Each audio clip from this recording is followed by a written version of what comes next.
Hello everyone, this is your guy Rajat from rainstudio.com, and it is the time in the season where most of you will be out of the college soon and most of you would be on your way to search those new juicy jobs out there. But before you get that jobs, you need to make yourself employable enough so that people or the companies who are going to hire you can actually benefit from having your company, right? In this video, I'm going to give you 5 practical tips of how you can position yourself as a competent software developer which can be hired by many companies out there and which is very much employable. So let's get started. So first of all, I would like to tell you that you must be working on real world software projects or real world side projects. See, most of the students in India, what they do is they just go onto the internet and search for the ready-made projects which they can just download and run on their systems, and they can just exhibit those softwares to those faculties who are sitting in their universities or those invigilators who are coming from some other universities to just check their papers or test their programs. But everybody knows that, right? How these kind of software projects work. You just download them from elsewhere and just make them work somehow on your systems, right? But let me tell you that real software companies can actually sense it, that whether you have developed the project yourself or not. So don't invest your time in just rinsing and repeating the same library management system or inventory management system, because the world has seen a lot of them projects, right? So in 2017 you don't develop library management systems or such legacy systems, right? So if you want to develop something, maybe I can give you tips like you can develop some projects which consume some kind of APIs. Like almost all of the social networks and many companies and software products out there offer you API. APIs are application programming interface. You can go out there and maybe design a program which consume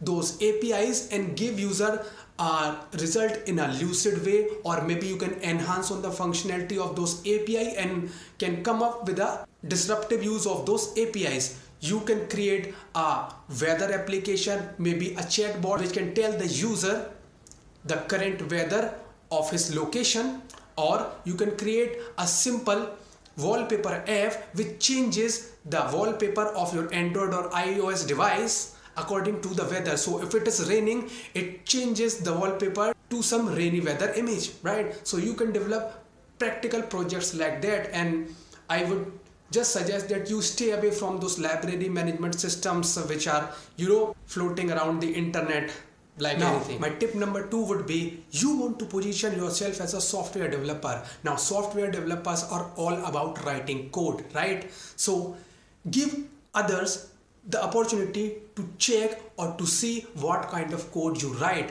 So open source is a great way to do that, right? You can go onto GitHub or make some other kind of open source repository on websites like GitHub or GitLab. If you don't know what GitHub is, maybe you can check this video out. You can go out there, create the software project of your own and write some code in there and make that code do some practical work, like just like the application I have told you, right? So you can develop practical code which actually does something, right? And if somebody is interested enough in hiring you, maybe he can go onto your GitHub or whatever software distribution channel you are using, and they can see your code or the quality of your code. Maybe they can figure out like whether they would want you in their company or not, right? Also, if you don't feel like creating a new software project, there are several other 1,000 open source software project which requires contributors, right? So you can help those projects in gaining new features and in removing some bugs, right? So by doing that, you also get the opportunity to improve upon your lackings in computer development or computer programming, right? See, there are 100 ways of doing something in software, right? Maybe you have a way of sorting things according to some XYZ algorithm, but you can go out there and work with others on these open source softwares, and maybe you will learn a new thing or two, right? So I think it's a good way if you start contributing or venturing into open source software. If you don't have any idea about what open source is, I have created a video in the past and I would request you all to check that out. The third tip would be go out there and create content related to software development. Maybe you can start writing blog posts on Medium. Medium is a community where most of the people from the tech industry are writing and sharing their stuff and knowledge and findings with other people of the same industry and with the world, right? So maybe you can establish a blog on Medium and start writing about your software development journey. There is a great publication on Medium, Free Code Camp. Now, Free Code Camp comprises of people around the world who are learning to code. Maybe you can join that sort of publication on Medium, start creating content for other newbie users so that you can give something back to the community from which you are gaining a lot, right? Also, it will make you very much discoverable. Now, I was watching this talk by some Facebook recruiter, and what she said was that recruiters are on a lookout of new and young energetic developers, but they won't get to know about you if you don't make yourself discoverable enough. Writing blog posts, creating videos on YouTube and doing similar stuff like that will make you discoverable enough so that if recruiters are on a lookout and they come across your profile and they think that you have got what they actually need, they will approach you, right? So writing blog posts and giving back to the community will establish you as a expert person down the line. So start writing blog posts and make yourself more discoverable, and this will also give other party the impression that you actually walk the talk and you are actually excited about software development in general, right? It is so easy to pretend something for 5 minutes, but writing a blog post and being consistent at it for like 2 years, many pretenders won't do it. And if you are seriously passionate about software development, and if you have been writing posts for like 2 years on your blog and creating videos for like 5 years on your YouTube channel, it clearly shows that you are clearly passionate about software development, right? So that thing will clearly benefit you in establishing yourself as a expert in your field, and maybe it will make you more discoverable enough, right? But tip 4 would be help other software developers out. Maybe you have ventured into some specific area of software development so deep that you clearly are at an expert level in that particular field. Maybe you have designed some kind of protocol or a chat protocol and your protocol is stable enough, or you have used some protocol and you have used quite a lot of features of that protocol, and now you know quite a lot about that protocol. Now maybe you can go out there and help other software developers out who are having problem in learning that protocol. Since you have invested a lot of time in learning that particular protocol and you are knowledgeable enough about that protocol, and others are clearly stumbling around the problems related to that protocol, you can go out there and help them. Now to help them, you need some kind of common platform. Now in my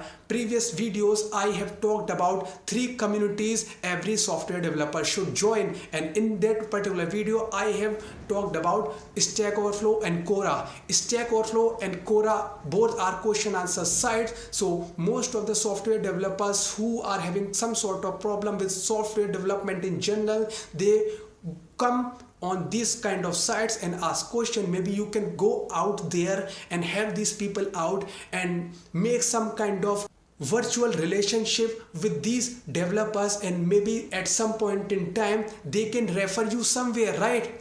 Or it will also make you discoverable, because as we have talked in the third point, that it is all about making yourself discoverable. Answering questions and helping other people out will eventually make you discoverable on the internet. And if the recruiters are hanging around these forums and they come across your profile, you will be in luck, right? So help others out, and it will also improve your knowledge as well about this subject. My tip number 5 would be applied to many companies, because in our current scenario most of the people are not getting replies from the recruiter. The thing is that there are way too many graduates coming out each and every single year, so there are a lot of people who require jobs, but the jobs are kind of limited and the jobs require some level of competency which clearly the fresh graduates don't have, right? So you need to apply to many companies, and you have this responsibility of not getting hopeless just after applying for 5 companies and not hearing from any of them. If you go onto Free Code Camps Medium channel, you will get to see that people who are getting jobs at their dream companies, they have applied for like 100 companies, right? After applying to 100 companies, they have got phone calls from around 10 companies, right? And after those phone call interviews, they have only got 5 in-person interviews. So that is a practical ratio in 2017. So you have to apply to a lot of companies and just be hopeful that someday you will get a call, and you have to be ready enough to clear their phone interview. So make sure you are practicing whatever that is there in their job description on a day-to-day basis. You need some sort of revision schedule in place so that you keep on revising stuff, and so that the stuff is very fresh in your memory. So as soon as the phone interview comes your way, you are very much prepared. Now I have created a chatbot for helping you in revising. I will be launching that soon, so make sure you subscribe to this channel so that you get to know about my new product releases and launches, right? And with that, we have reached to the conclusion of our how to get that job in IT. And with this, I just hope that you have learned something new from this video, and you will go out there and try to implement some of the tips we have talked about. With that, this is your guy Rajat Saxena from Rain Studios signing off. Take care. Bye bye.